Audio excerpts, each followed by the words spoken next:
초대교회의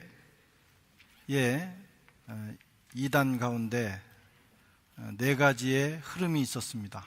하나는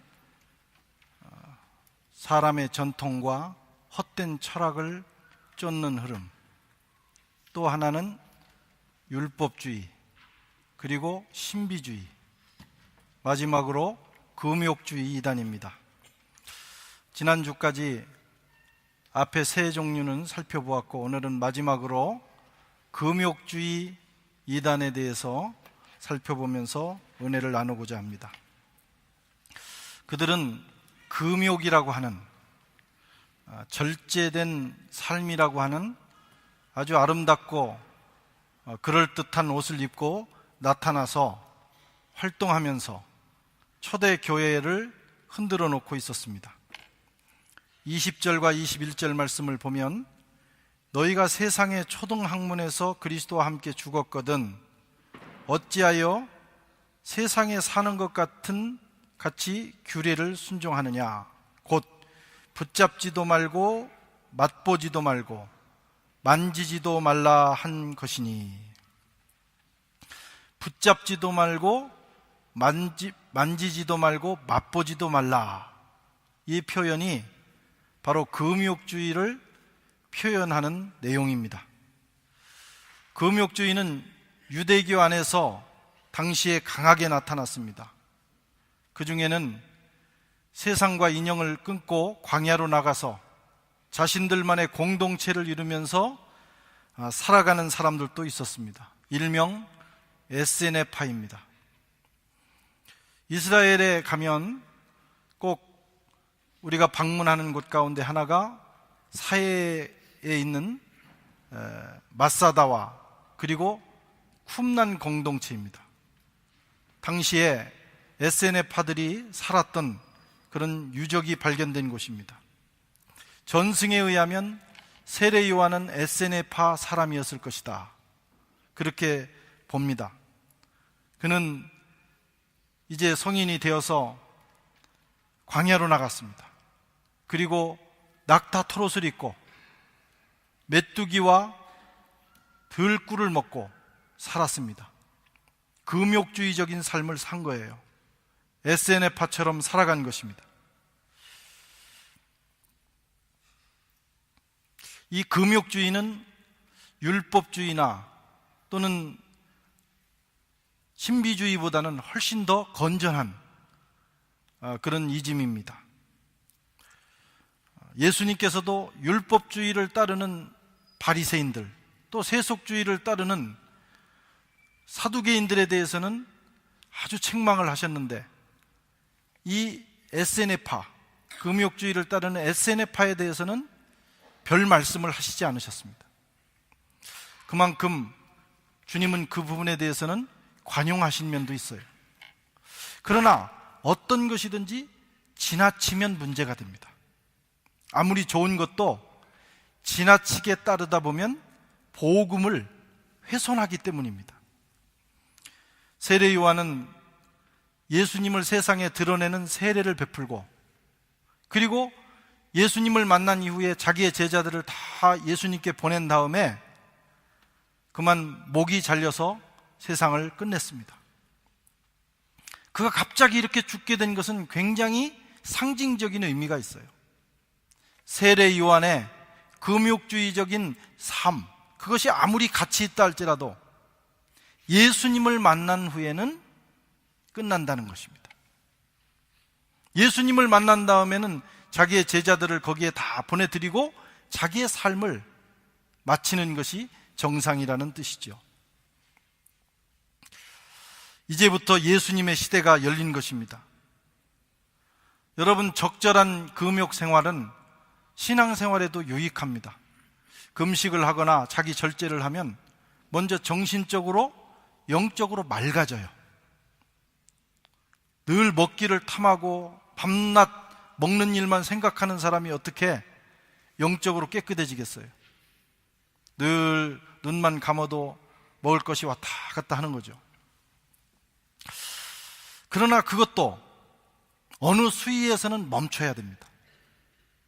그 멈추는 점이 예수님을 만나는 점이에요. 복음 안에 들어가면, 복음을 만나면, 그 안에서 예수님을 만난 다음에는 인간적인 금욕을 멈추는 것이 좋습니다. 세례 요한이 죽어서 그의 생애를 멈춘 것처럼 예수님을 만난 다음에는 우리는 또 다른 삶을 살아가야 하는 거예요. 그런데 참 재밌는 것은 세례 요한은 죽었는데 세례 요한을 추종하는 금욕주의자들이 그의 제자라고 하면서 계속해서 그 정신을 이어갑니다. 그리고 마지막에는 예수님까지도 책망하고 예수님을 비난하는 단계까지 들어가요. 그들이 가서 예수님께 이렇게 말했습니다. 우리와 바리새인들은 금식을 하는데 예수님 당신 그리고 당신의 제자들은 왜 금식하지 않습니까? 왜 먹고 마시고 인생을 그렇게 살아갑니까? 라고 하면서 예수님을 비난했어요. 이렇게 되면 잘못되기 시작하는 거예요. 절제하고 금욕하는 삶이 영적으로는 어느 부분은 건전하고 유익하지만 그것이 자기 의가 되고 자기 자랑이 되고 다른 사람을 판단하는, 더 나아가서 예수님까지도 판단하는 단계가 된다. 그러면 아무리 좋은 것도 불건전한 거예요. 그게 도가 지나치면 그것이 사이비가 되고 이단이 되는 것입니다. 예수 안에는 금욕주의도 율법주의도 신비주의도 없습니다. 멈춰야 합니다. 예수 안에는 이 모든 것들보다 더 위대한 자유가 있어요. 주님이 이 땅에 오신 것은 그 모든 것을 초월하는 자유를 주시러 오셨어요. 진리를 알지니 진리가 너희를 자유롭게 하리라. 갈라디아서 5장 1절에 그리스도께서 우리를 자유롭게 하려고 자유를 주셨으니 그러므로 굳건하게 서서 다시는 종의 멍에를 매지 마라. 물론 여기서 나오는 종의 멍에는 율법을 이야기합니다. 그리고 더 확대해서 해석하면 죄의 멍에, 그리고 더 나아가서 기타 등등 특별히 금욕주의의 멍에도 매지 말라는 거예요. 여러분, 이 금욕이라는 것, 절제라는 것은 좋은 성령의 열매이기도 합니다. 그러나 우리 속에 있는 타락한 종교성과 만나면 금방 그것이 자기 의가 되고 자기 자랑이 되고 다른 사람을 판단하게 되고 나중에는 예수님을 지저스 패싱이 되는 거예요. 예수님을 제껴버리는 거예요. 예수 없어도 이 정도 절제하면, 이 정도 금욕하면 나는 천국 갈 수 있다. 내가 안 가면 누가 가냐 하는 교만에 빠지는 거예요.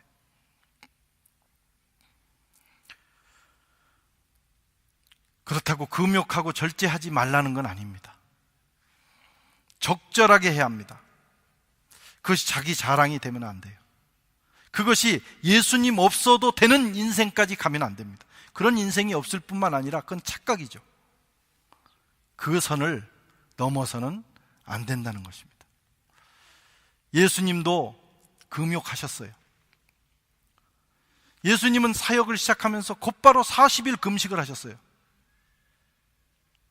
철저하게 절제된 생활을 가지고 공생애를 시작하셨습니다. 우리가 생각하는 그런 금식이 아닙니다. 어쩌면 물 한 방울도 제대로 못 마시고 40일을 보내실 수도 있어요. 유대 광야에서 잠자리도 없으셨습니다. 그러나 예수님 금욕주의는 아니었어요. 사역을 위해서 필요에 따라 금욕하신 거예요. 절제하신, 금식하신 거예요. 그것이 이데올로기가 되거나 어떤 이즘이 되는 게 아닙니다. 나를 따르려거든 40일을 금식하여라, 이렇게 말씀하지 않았어요. 교인이 되려거든 40일은 해야지. 그러면 아마 여기 앉아 계실 분 10분도 안 계실 겁니다. 저를 비롯해서 40일 금식. 오히려 예수님은 제자들과 함께 먹고 마시고 어울려 다니시고 산속에 가서 돌을 닦지 않으셨어요. 세상 유람을 하시면서 하나님의 말씀을 전파하셨어요. 얼마나 감사한지. 잔치를 베푸셨습니다. 첫 번째 기적도 잔치집에서. 예수님이 가는 곳에는 웃음꽃이 피고 페트가 일어났어요. 축제가 있었다 이거예요. 그것을 보고 바리새인들이나 이 금욕주의자들은 너무 심각하게 생각한 거예요. 도대체 저 무리들이 뭐 하는 짓인가? 철에 가지고 무슨 하나님 일을 한다고 저러고 다니나, 형편없는 사람들이다, 그렇게 생각한 거예요. 누가복음 7장 34절에 이렇게 되어 있습니다. 그러나 이번에는 내가 음식을 먹고 포도주를 마시자. 저 사람은 먹는 것을 무척이나 밝히고 술도 잘 마시는군. 게다가 세리와 죄인들과 어울려라고 말한다. 예수님께서 자기에 대해서, 예수님의 제자 그룹에 대해서 사람들이 비난하는 말을 그대로 옮긴 거예요. 그들의 눈에 볼 때는 예수님이 그런 사람이었어요. 먹기를 좋아하고 마시기를 좋아하는 사람, 먹보, 주정뱅이. 우리 어느 성경에는 그렇게 번역이 됐어요. 먹보, 주정뱅이. 불어 성경에도 먹는 사람이에요. 엉멍죄야, 뷔베. 어떤 성경은 이브르, 주정뱅이. 사실 예수님이 술 드시고 주정하셨겠어요? 제자들이 술 드시고 무슨 주정했겠어요? 그런데 이 사람들 눈에는 그렇게 보이는 거예요.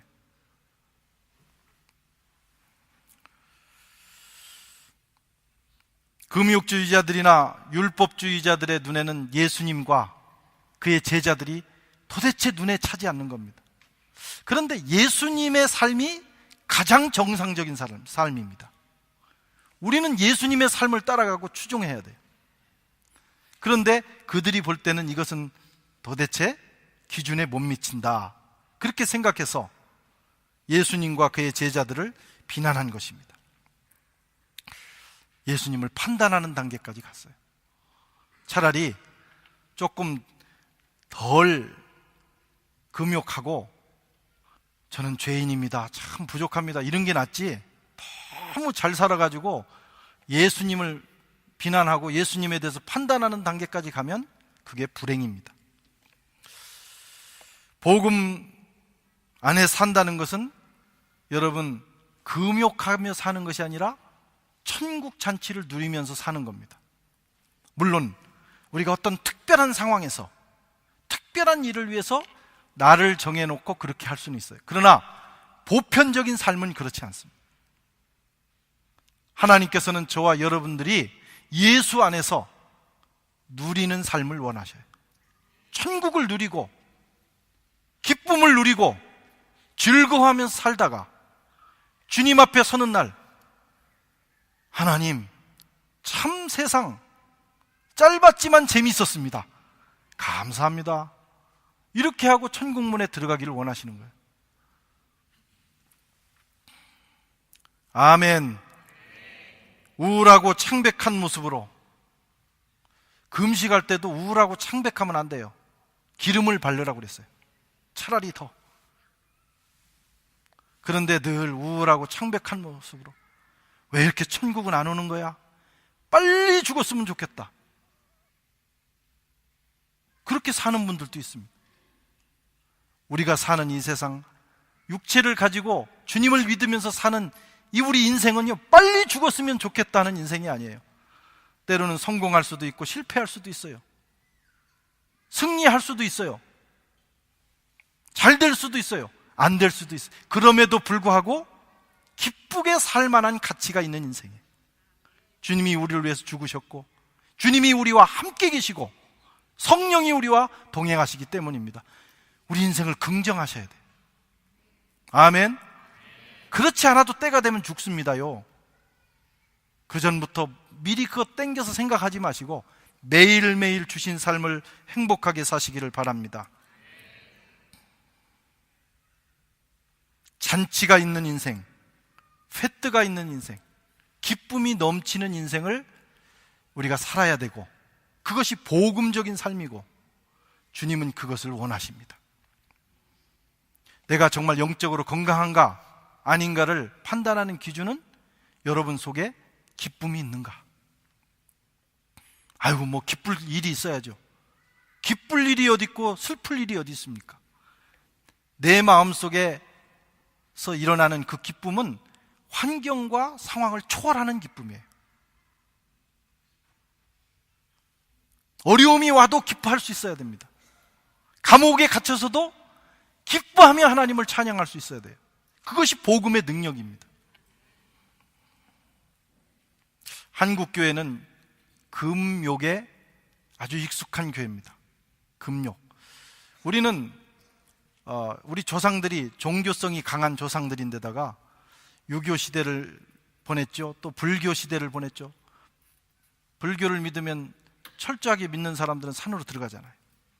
거기다가 샤머니즘도, 우리나라 샤머니즘은 제대로 하는 사람들은 새벽 2시, 3시 일어나서 목욕 재개하고, 우리 할머니들은 그랬어요. 그 추운 겨울에도 꼭 그때 해야 된다는 거예요. 낮에 좀 해 떴을 때 하면 얼마나 좋아요.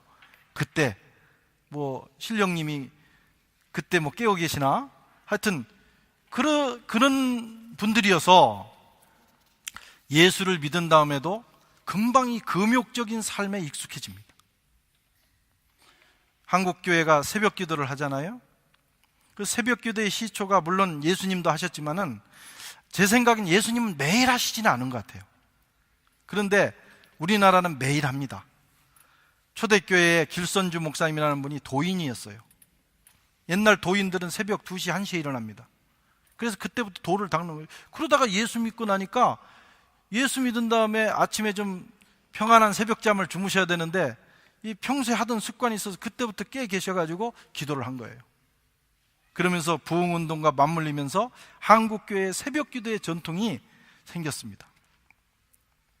그래서 새벽형 인간이 아닌 분들은 예수 믿기 참 어렵습니다. 좋은 전통이기도 하지만 그것이 하나의 교리처럼 돼버리면 안 되는 거죠. 그런데 우리는 어쨌든 그런 성향이 있어서 그런지 예수를 잘 믿으려면 이 금욕, 그냥 성령의 열매로서의 절제가 아니라 조금 그걸 넘어서는 금욕을 추구하는 경향이 있습니다. 한국교회가 처음 우리 조선에 선교사님들이 들어왔을 때 그분들이 딱 보니까 이분들에게, 우리 한국 사람들에게 복음을 전해서 예수도 믿게 해야 되지만 이 백성들을 살리는 또 하나의 길이 뭐냐면 술과 담배와 노름을 해결하지 않으면 이 망국이다, 그렇게 생각을 해서 처음부터 크리스찬이 되려면 술, 담배를 끊고 노름을 하지 말아야 된다, 이렇게 가르쳤어요. 그래서 사실 그것이 큰 효과를 보고 인생들이 변화가 되고 좋은 전통이 됐어요. 그런데 그게 어느 날 법이 되고 거의 교리에 가까운 단계가 됐습니다. 그래서 저 사람이 예수 믿고 거듭나서 새 사람 되었대, 이렇게 표현하지 않고 아무개가 술, 담배 끊었대, 그렇게 얘기합니다. 물론 그 당시는 이해가 되죠. 그러나 여러분, 술, 담배 끊고 노름 끊은 거하고 예수 믿고 구원받은 거하고 무슨 상관관계가 있습니까? 근데 나중에는 예수 믿고 거듭난 얘기보다는 술, 담배 끊고 노름 끊었다는 얘기가 더 부각이 되는 이상한 현상이 일어난 거예요. 제가 한번 묻겠습니다. 여러분, 술 마시는 사람 교회 오면 안 됩니까? 여기 마시는 분들 얘기 좀 해봐요. 아멘 속으로.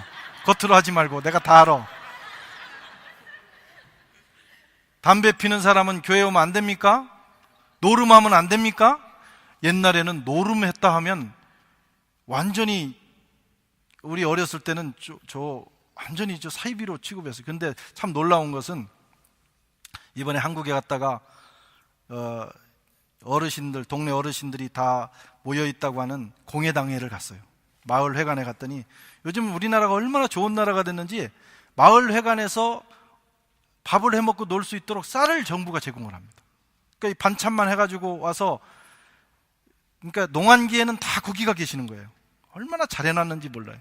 가서 이제 인사를 드리러 갔어요. 저희 부모님한테 잘 해주신 분들이 계셔서 갔더니 세상에나 거기 계신 그 어르신들의 거의 99%가 우리 시골교회 교인들인 거예요.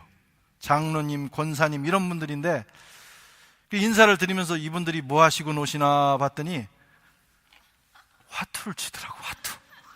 장로님들이 화투 치고 있더라고. 점백짜리. 참 세월이 많이 변했다. 옛날에 장로님들이 화투 치면 잘려야 되는 거예요.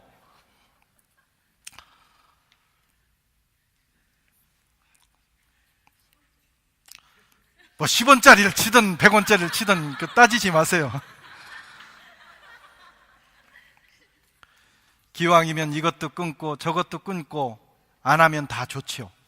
그러나 여러분, 자칫 그것이 너무 지나치게 강조되다가 진짜 중요한 예수님을 놓칠 수가 있어요.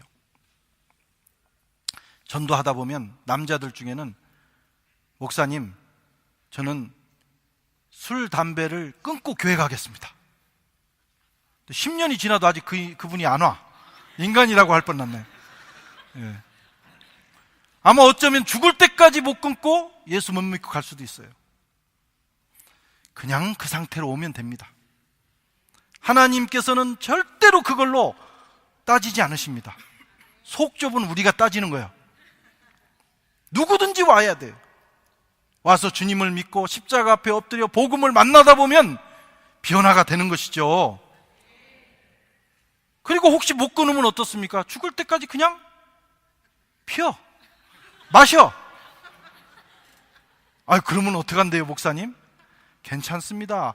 학생일 때는 우리가 이러면 안 된다, 저러면 안 된다 그러지만 성인이 된 다음에 자기가 그렇게 선택하고 뭐 예수 믿는데도 그대로 가겠다는 걸 어떻게 해요? 그걸 누가 이러쿵저러쿵 얘기하지 마세요. 하나님과의 관계입니다. 대신에 한 10년 일찍 병들어 죽으면 돼요.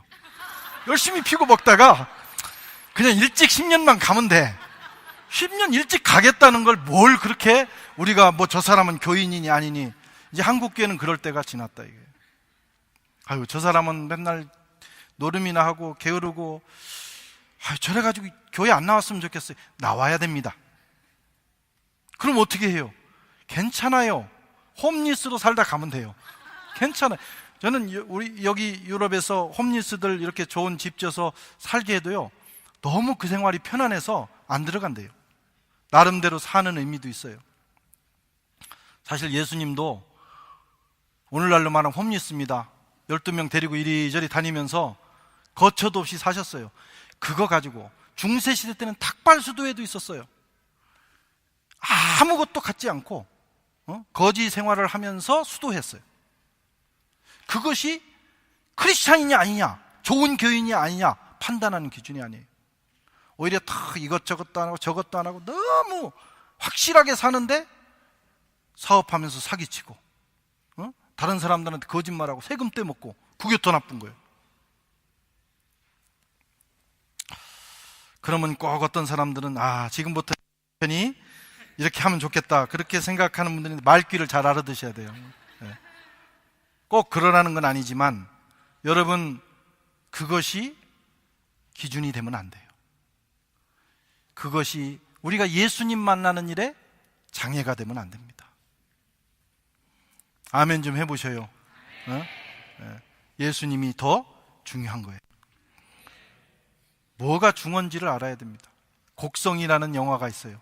거기 보면 어떤 그 아역 배우가, 알지요? 어른이 와가지고 뭐 아버지인가? 와서 자꾸 잔소리를 하니까 딱 앉아서 엎드려 있다가 딱 쳐다보고 하는 말이, 뭐가 중요한디? 그리고 소리 좀, 무엇이 중요한디? 무엇이 중요한디도 모르고 이렇게 하고 나가는 나중에 이제 그 패러디가 돼가지고 돌아다니는데, 여러분, 뭐가 중요한 걸 알아야 돼요. 그 중요한 것을 덜 중요한 것 때문에 빼앗기면 안 됩니다. 그리고 그걸로 형제 자매들을 판단하는 일이 없어야 돼요. 내가 정말 하나님 앞에 바로 살기 위해서 내가 절제된 생활을 하면 그게 절대로 자랑이 되면 안 돼요. 자기 혼자 알고 하나님 앞에 살면 되는 것입니다. 아멘. 금욕주의의 특징이 있어요. 22절 23절 같이 읽어보겠습니다.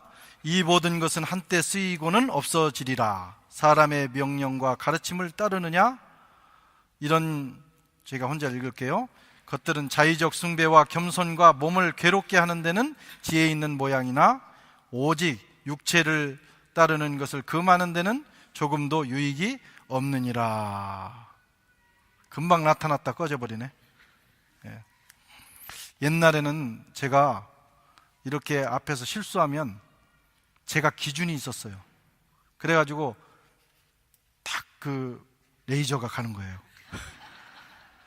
그런데 요즘은 그런 기준 없습니다. 뭐 그럴 수 있는 거지, 뭐 하기 싫으면 말아요. 안 해도 괜찮아요. 괜찮아요. 뭐.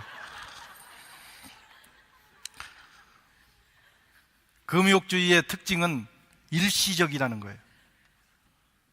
고생만 시키다가 아무 유익이 없다는 겁니다.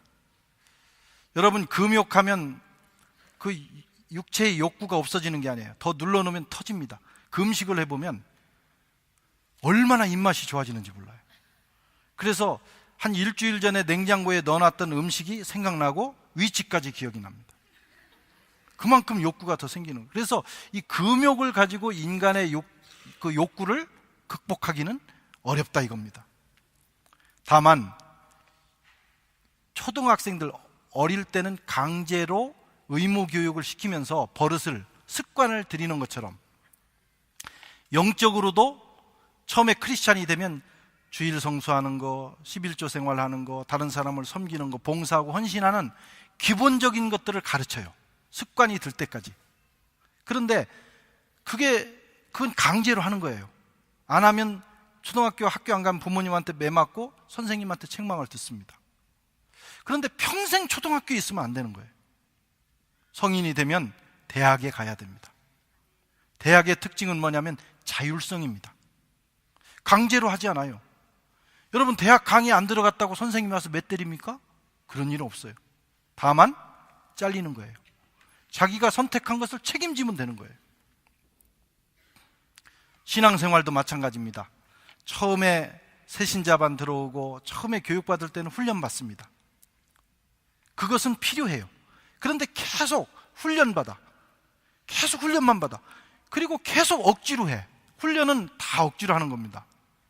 그런데 계속 억지로 하면 아직 대학에 못 들어간 거예요. 어느 정도 신앙생활을 5년, 10년 하다 보면 여러분들 그때부터는 자율적인 선택을 하는 능력이 있어야 돼요. 기쁨으로. 공부를 억지로 하는 것이 아니라 기쁨으로 하는 사람이 대학생입니다. 신앙생활을 억지로 하는 것이 아니라 기쁨으로, 기꺼이. 아멘. 오늘 아침에 여기 어떻게 나오셨어요? 기쁨으로. 바가지 긁히면서 나오신 분 계실 거예요. 아, 정말 내가 결혼을 잘했는지 잘못했는지, 어떻게 예수 믿는 여자 만나서 이렇게 일요일마다 이렇게 괴로운가? 아직은 초등학생이에요. 그래도 나와야 됩니다. 맨 맞으면서라도 나와. 그런데 5년, 10년 신앙생활 했으면 기쁨으로 하셔야 돼요. 기꺼이. 불어에 좋은 말이 있습니다. 아베께 뿔레지르. 기쁨을 가지고. 여러분, 오늘 아침에 그렇게 나오셨어요? 찬양대 봉사 그렇게 하고 계세요?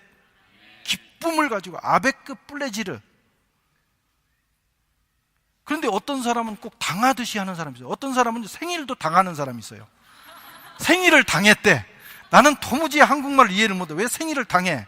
물론 연세가 많이 들면 또 오늘 생일 당했구나, 내가 죽을 날이 가까우구나 이런데, 젊은 애들이 생일 당했다 그러면 안 돼. 생일을 맞이하여 아베크 뿔레지르. 주일을 당합니까? 봉사를 당합니까? 봉사할 수 있는 기회를 맞이하여 기쁨으로 섬기라 이거예요. 오늘 이제 아프리카에 가는 15명, 아니 15명이 아니고 20명. 여러분, 어떻게 가시는 거예요? 강제로? 그럼 오늘 그만둬도 됩니다. 근데 제가 보니까 아베큐 그런 뿔레지르. 우리 애는 며칠 안 남았구나, 빨리 가고 싶다 그러더라고. 그래서 야, 얘는 아베크 뿔레지르구나, 그 생각을 했어요. 그게 성숙한 신앙입니다. 아멘. 그래서 저는 목회를 할 때 가능하면 강요하지 않습니다. 물론 설득도 해보죠. 꼭 필요하니까. 그런데 예수 안 믿고 죽는 거, 나는 그냥 예수 안 믿고 지옥 가겠다, 그런 건 막아야 돼. 그것도 너무 주장하면 놔둬. 그러지만 그 외의 것은 가능하면 그 사람의 입장을 존중합니다. 아베크 뿔레지르로 하는 그 봉사와 헌신이 중요하기 때문이에요. 그래서 내가 뭘 요청했다가 아닙니다 그러면 저는 보통 한 번에 끝내요. 그렇군요. 그랬더니 제 아내는 좀 기질이 달라서 그런지 그래도 3세판은 해야죠. 목사님 한 번 하고. 그래서 아주 중요한 경우에는 한 번 더 정도 요청을 하지만 보통은 한 번으로 끝납니다. 그러니까 여러분들이 마음에 있으면 저하고 대화할 때는 한 번이 마지막이구나 생각하고, 마음이 있으면 딱 말씀을 하셔야 돼. 아시겠죠? 예. 하나님께서도 그렇게 하십니다. 그래서 우리에게 주신 자유의지를 존중하면서 기꺼이 감당할 수 있도록 그렇게 해 주시는 거예요. 그런데 이 율법주의라든가 금욕주의라든가 이런 것들은 초등학문에 불과하다 하는 것은 억지로 강제로, 사실 마음에 없는데 하도록 만드는 단계이기 때문에 그렇다는 거예요. 초반에는 혹시 그게 유익할지 모르지만 여러분, 우리가 영적으로 자란 다음에는 그렇게 생활하면 불행합니다. 기쁨으로 감당하셔야 돼요. 아멘. 그러면 그런 마음이 없으면 그냥 그대로 이렇게 살다 갈 것이냐? 성경이 그렇게 말씀은 안 합니다. 제가 좀 과장되게 표현을 했지만 그렇게 말씀은 안 해요. 위의 것을 찾으라고 말씀합니다. 1절에 그러므로 너희가 그리스도와 함께 다시 살리심을 받았으면 위의 것을 찾으라. 거기는 그리스도께서 하나님 우편에 앉아 계시느니라. 이 육체의 정욕, 이 세상에 대한 욕구가 얼마나 강한지요, 마치 중력과 같아서 우리가 막 금욕하고 노력하고 몸부림치지만 조금만 긴장을 풀면 떨어져요. 비행기가 하늘을 나르다가도요, 그 기름이 떨어지면 곧바로 떨어집니다. 그런 것처럼 우리는 순식간에 떨어질 수가 있어요. 근데 어떻게 해야 되느냐? 비행기가 올라가고 또 올라가고 또 올라가다 보면 대기권을 벗어납니다. 그러면 그때는 중력의 영향을 받지 않고 떠다닐 수 있는 그런 자유가 와요. 우리가 그 단계로 올라가라는 게, 하지 말아야지 하지 말아야지 그게 아니고 긍정적으로 적극적으로 이 땅의 것을 생각하지 말고, 이걸 안 할 생각을 하지 말고 하나님 위의 것을 찾고 거기로 자꾸 영적으로 올라가다 보면 거기에 더 좋은 것이 있는 거예요. 그리스도께서 계신 거예요. 하늘의 신령한 것을 맛보게 되는 거예요. 그러면 저절로 땅의 것이 해결이 되는 것입니다. 제가 이렇게 예배 전에, 요즘은 이제 많이 안 돌아다니는데 이 동네를 가끔 돌아다닙니다. 그러다 보면 우리 교인들 중에, 집사님들, 성도님들 중에 그 막간을 이용해서 나와서 담배를 피는 분들이 있어요. 이 뒤에. 그럼 저한테 들켜요. 물론 본인들은 들킨 줄 모릅니다. 제가 싹 보고 그냥 지나가 버리는데, 제가 가가지고, 옛날에 우리 선배님들은 그런 교인들을 만나면 일부러 찾아간대요. 그러면 이 사람이 감추다가 나중에 손으로 끄다가 막 뒤고 그런다는. 저는 그렇게 잔인한 목사가 아닙니다. 그래가지고 그러지는 말아야지. 그래가지고 이제 이렇게 기다리는 거죠. 은혜 받고 더 좋은 일이 있으면. 근데 가가지고 그래가지고 성가대 하면 되겠어요? 응? 내년에 집사 임명 안 합니다. 그러면 교회 떠나는 거예요. 그런데 제가 그걸 다 이렇게 그냥 뒤에서만 기도하고 하니까 지금도 열심히 교회를 나오고 계십니다. 그분들이. 예. 언젠가는 다 해결될 줄 믿어요, 저는. 어떻게 해결되느냐? 복음을 깊이 만나면 되는 거예요. 어린아이가 있는데 장난감을 뺏으면요, 애도 사력을 다해서 그걸 지킵니다.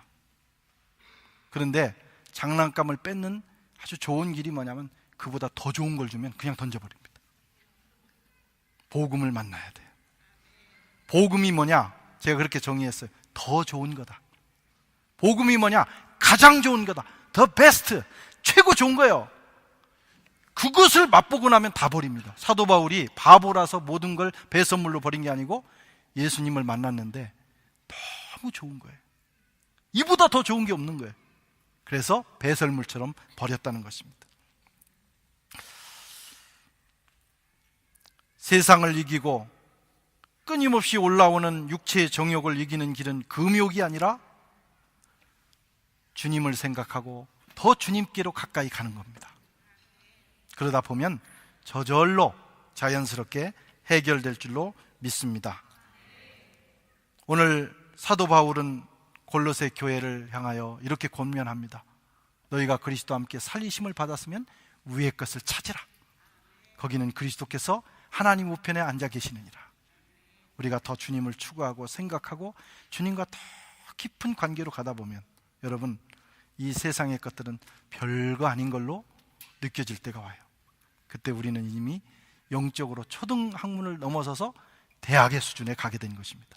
바라기는 우리 교회가, 우리 성도님들이 다 그런 수준으로 올라가는 역사가 있기를 주의 이름으로 축원합니다.